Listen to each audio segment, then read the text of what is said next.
దేవుని పరిశుద్ధ నామములో అందరికీ వందనములు. వాక్యమును ధ్యానించుకుందాం. లూకాసు వార్త 1వ అధ్యాయము 8వ వచనము నుండి. జకర్యా తన తరగతి క్రమము చొప్పున దేవుని ఎదుట యాజక ధర్మము జరిగించుచుండగా, యాజక మర్యాద చొప్పున ప్రభు ఆలయంలోనికి వెళ్ళి ధూపము వేయుటకు అతనికి వంతు వచ్చెను.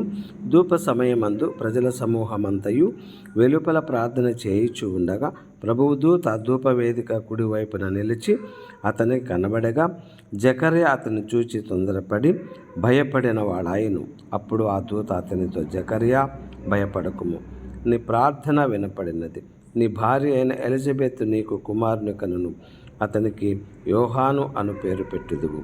అతడు ప్రభువు దృష్టికి గొప్పవాడై ద్రాక్షారసమైనను మద్యమైనను త్రాగక, తన తల్లి గర్భమున పుట్టినది మొదలుకొని పరిశుద్ధాత్మతో నిండుకొనిన వాడై ఇశ్రాయేలీయులలో అనేకులను ప్రభువైన వారి దేవుని వైపునకు త్రిప్పును.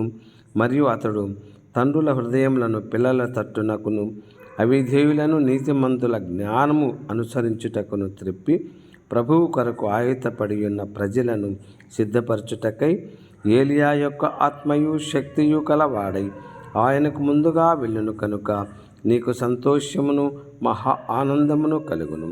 అతడు పుట్టినందున అనేకులు సంతోషింతురు అనెను.